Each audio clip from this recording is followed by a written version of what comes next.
La industria de la construcción es fundamental para el crecimiento y desarrollo económico de nuestro país y enfrenta importantes retos para esta crisis económica que estamos viviendo, pero consecuencia del COVID, pero también tiene muchas soluciones y también puede aportar mucho a México. De esto y más vamos a platicar hoy con Eduardo Ramírez Leal, quien es presidente de la Cámara Mexicana de la Industria de la Construcción. En la recuperación económica, la industria de la construcción juega un papel fundamental en el que la inversión pública y privada son prioritarias. El reto es que el valor de la producción ha caído desde enero de 2019 y mostrado una ligera recuperación en junio de este 2020, tanto en horas trabajadas como en personal ocupado. Para hacer frente a ello, la CEMIC desarrolló un plan en el que preguntaban a sus afiliados en todo el país cuáles son las 3, 4 o 5 obras más necesarias en cada uno de sus estados.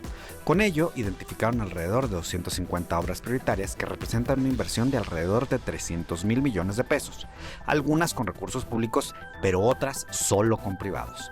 De esta forma, se busca reactivar el sector y con ello, la economía de México.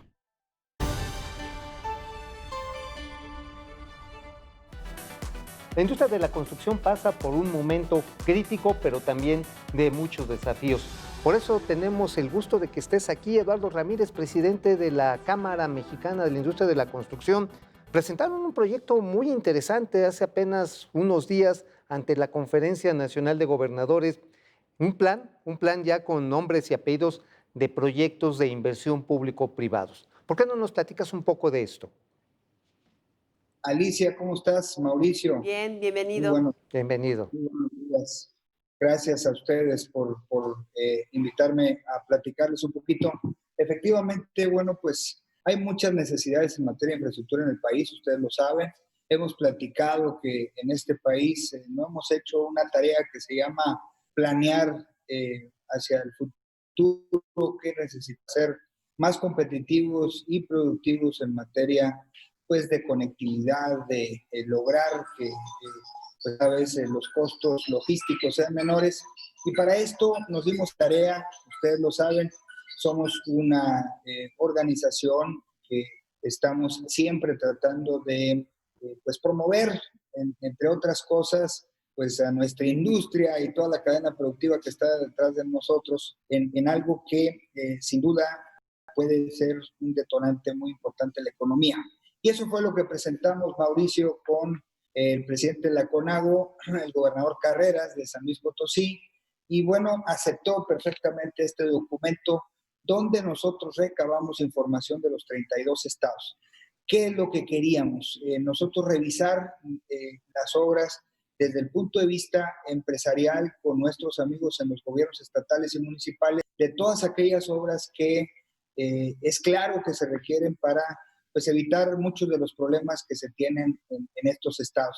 Nosotros decimos, es importante... ¿Cuántas obras son? Son como 200, perdón que te interrumpa, son como 250 obras, pero ¿cuánta inversión requieren, sobre todo federal y estatal?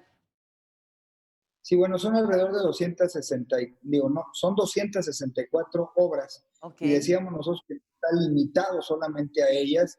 Le pedimos nosotros a nuestros amigos constructores en los estados que recabaran de 3 a 5 obras, las más importantes, las más necesarias para ser nuevamente, repito, competitivos. Esto es alrededor de 300,000 millones de pesos. Algunas se pueden realizar a través de recursos públicos y algunas otras tendrán la oportunidad de la participación privada. Pero para esto no va a caminar si no hay el respaldo, Alicia, de nuestros amigos en el gobierno. ¿Cuántas obras está involucrando este documento que presentaron a la CONAGO y de cuántos recursos estamos hablando? ¿Son todos recursos públicos? No necesariamente, son 264 proyectos en los 32 estados de la República. Muchos se pueden enlistar en el presupuesto del 2021-22 y algunos otros también se pueden hacer con recursos privados o mezcla de asociaciones público-privados. Pero todo esto, lo hemos comentado, no va a caminar si no tenemos reuniones permanentes de discusión y análisis con nuestros amigos en el gobierno federal. ¿Por qué? Bueno, pues porque de otra forma seguiremos teniendo muchas propuestas desde el sector privado. Nosotros formamos parte del Consejo Coordinador Empresarial a través de CONCAMIN en la Comisión de Infraestructura y ustedes saben, el año pasado se dio un gran paso cuando este gobierno admitió que era importante que se empujaran las concesiones y algunas obras privadas. Sin embargo, por todo lo que ya sabemos, el problema económico mundial y también esta pandemia, pues ha detenido el avance a toda esta gran, pues, impulso que se le estaba dando a la iniciativa privada y con apoyo del gobierno ¿Pero de federal. cuántos recursos estamos hablando? Son alrededor de 300,000 millones de pesos. Mm. Nada más aquí recordemos, Alicia, Mauricio, que muchos de estas obras tienen los estudios, vamos a decir, a medias. Posiblemente se tenga el proyecto ejecutivo de construcción, pero le falte el ambiental, le falte el social, le falte la liberación de derecho de vía. Para todo esto necesitamos tener un trabajo permanente. Mm. Insistimos que si no tenemos a largo plazo en el país, pues esto lo vamos a estar platicando cada año o cada 6 años es lo que y te, solamente se ejecutan.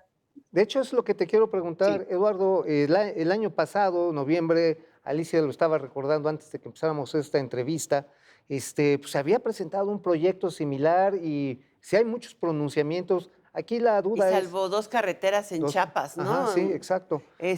No se han activado. O sea, ¿qué hace falta? Obviamente voluntad política como para que el gobierno diga, órale, aquí va, vamos a meterle la lana y que también le entren los privados. ¿Qué falta? lo que falta es la comunicación permanente. Si bien es cierto, la tenemos, no para el análisis a detalle. Les comento, la semana pasada estuvimos en comunicación con la oficina del ingeniero Alfonso Romo a través de Víctor González y se está planeando tener un foro para hacer una presentación de todo esto, inclusive de algunas ideas que tenemos sobre concesiones que se tienen en los estados, a cargo de los mismos estados o a cargo de algunas empresas que están a punto de concluir el tiempo para el cual fueron concesionadas y que se pueden transferir a que las operen los estados y hacer disminución en los costos de estos peajes, pero sí que se inviertan en los estados los recursos provenientes de esas casetas, vamos a decir. Este es un ejemplo. También entregamos ese documento Bueno, adicional siempre a y los cuando no las 260. invadan, ¿verdad? Y bueno, pues aquí, por supuesto que el Estado de Derecho y defender todas las inversiones que hay en nuestro país para beneficio de nuestro propio país le corresponde a la autoridad y esto lo vamos a seguir insistiendo. Hay que cumplir con la obligación del Estado de Derecho a todos. Eduardo, aquí la parte fundamental también es ver la situación en que están las empresas de construcción. Han pasado, pues, yo diría ya casi 3 años con una caída sistemática en el valor, en el número de trabajadores, la pérdida de equipos.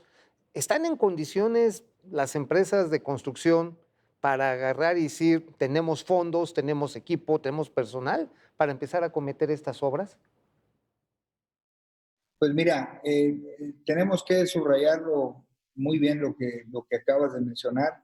Las caídas que tenemos ya en los últimos años son derivadas de varios factores. En la industria de la construcción me refiero. Primero, cada vez se dirigen menos recursos desde los gobiernos. Hemos insistido que se tiene que reanalizar ese gasto programable que no ha cambiado en los últimos años, sigue siendo el 61% dirigido a gasto corriente, el 22% a jubilaciones y pensiones y solamente 17% a inversiones. Y es donde está ahí la infraestructura. Pero también lo he comentado con ustedes, tanto con Alicia como contigo, que en prácticamente 12 años ha caído a la mitad la inversión en infraestructura del sector público. Pero también en el sector privado empieza a suceder lo mismo.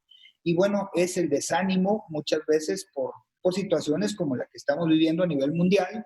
También la pandemia ha sido un factor y hoy, bueno, pues con la caída que traíamos ya en el producto de empresas constructoras, ustedes lo vieron, solamente ahora en junio pareciera que se recupera un poquito con el El 2.4, rebote. pero sigue siendo, así es, pero sigue siendo el menos 24 en el desarrollo del año. Igual que la inversión fija bruta en la construcción, pues también con números negativos de casi el menos 20.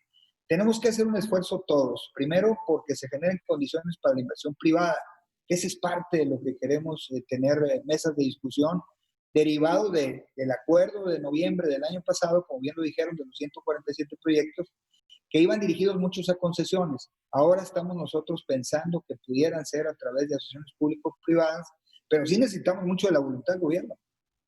Ahora, de alguna manera la industria de la construcción tiene muchos frentes. Tienes la edificación, tienes la de vivienda, tienes también la de construcción de infraestructura física, Turística. penales, turística. Hay muchas áreas de Salud. inversión. En la parte de salud, la construcción de clínicas o de lugares improvisados para poder atender COVID, ¿de alguna manera les ha ayudado a los constructores del área de salud en esta pandemia? Y segundo, ¿cómo van las pláticas con cada uno de los sectores? Porque pues podríamos decir que es muy buena la planta de tratamiento de agua que se está planteando para Los Cabos y de la noche a la mañana la cancelan. En consecuencia, pueden cancelar varios de los proyectos hoteleros, por ejemplo. ¿Nos podrías decir eso, Eduardo? Claro que sí. Fíjate, Alicia, hemos comentado en muchos foros que la industria de la construcción, por políticas públicas que se están implementando, hemos sido desplazados. Hace muy pocas semanas se nos anunció que la Sedena había concluido 32 hospitales del INSABI. Nos preocupa mucho que no se esté tomando en cuenta la industria de la construcción, la formal, la que representamos, que está en todo el país, que el 96% son micro, pequeñas y medianas empresas, y que, como bien lo mencionas, en todos los sectores ha habido cierta afectación. Hemos dicho que hay una cantidad de rezago en mantener, en conservar, en ampliar todas las infraestructuras, como bien lo mencionas, carreteras, hospitales, escuelas, infraestructura hidráulica, energética, etcétera. La industria de la construcción prácticamente está en todos lados.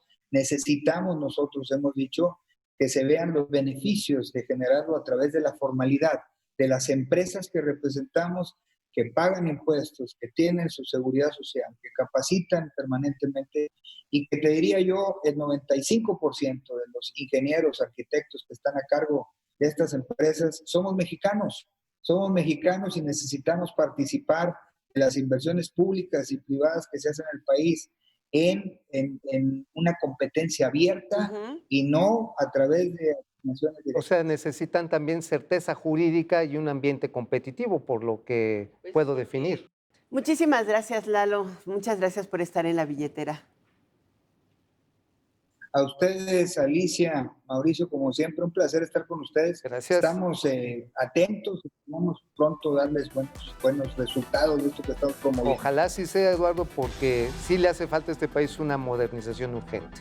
Muchas gracias al presidente de la industria mexicana de la construcción por estar aquí en La Billetera. Gracias.